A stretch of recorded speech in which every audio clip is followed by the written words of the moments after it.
मेरा नाम खुशी है, मेरी दीदी का नाम अंजलि है। हम लोग दोनों बहन हैं और मैम हम लोग की टीचर थी पहले प्राइमरी में, और हम लोग को बहुत पढ़ाती भी थी स्कूल में, प्राइमरी स्कूल में पढ़ाती भी थी, और हम लोग को साथ में खेल-वेल भी कराती थी और साथ में लेकर जाती भी थी टूर पे हम लोग को, और सारा खर्चा मैम उठाती थी। और मैम बहुत अच्छी हैं और हम लोग को क्या कहते हैं सब देती भी थी। क्या कहते हैं मैम आती थी हम लोग के घर पे भी आती थी, हम लोग के साथ बैठती थी, बात भी करती थी और मैम पढ़ाई की भी बात करती थी।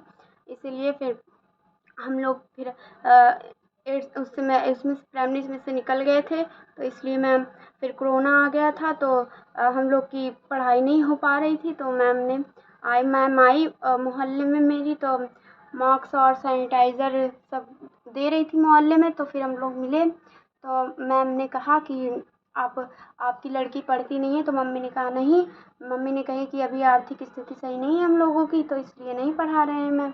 तो मैम ने कहा फिर हम पढ़ाएंगे, हम खर्चा करेंगे। तो मैम ने हम लोग का एडमिशन भी किया, केस कुमारी में एडमिशन करवाया। फिर हम लोग इंटर पास हो गए, हाई स्कूल पास हो गए।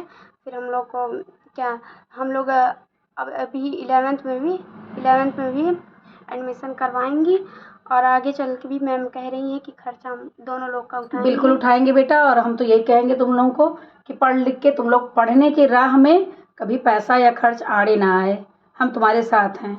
और नेहा आरती को भी मैंने इसीलिए पढ़वाया है, और प्रीति सोनी को भी पढ़ा कर देखो, आज उसकी शादी हो गई है ना। शादी का भी मैंने खर्च उठाया, कुछ सरकार से भी मदद ली है। तो अब आगे चल के तुम लोग पढ़ो, पहले स्वावलंबी बनो, अपने पैर पे खड़ी हो। शादी के बाद तो बाद में होगी, पहले हम महिलाओं को अपने पैरों पे खड़े होने की ज़रूरत है। अगर हम पढ़े लिखे होंगे तभी कुछ कर पाएंगे, है कि नहीं? सही है कि नहीं अंजलि? जी मैम।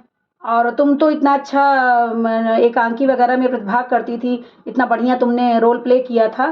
तुम तो उस क्षेत्र में भी काम कर सकती हो, और तुम लोग यहाँ पुलिस लाइन के जूडो कराटे में अब एडमिशन करवा दूंगी, और वहाँ पे तुम लोग जूडो भी सीखना, क्योंकि अपनी आत्मरक्षा भी बहुत ज़रूरी है। ठीक है ना बेटा? और अगर मैं राशन बांटने तुम्हारे मोहल्ले में ना आती, तो शायद मुझे ये भी ना पता चलता कि तुम लोग बीच में पढ़ाई छोड़ दिए हो। और अगर ये भी जान लो कि अगर तुम्हारे मोहल्ले में कोई भी ऐसा बच्चा है जो किसी रोग से पीड़ित है, पढ़ नहीं पा रहा है, उसके यहाँ खाने को नहीं है, तो हमको ज़रूर बताओ। ठीक है ना बेटा? हम तुम्हारे सहयोग में हमेशा खड़े हैं। ठीक? ठीक है।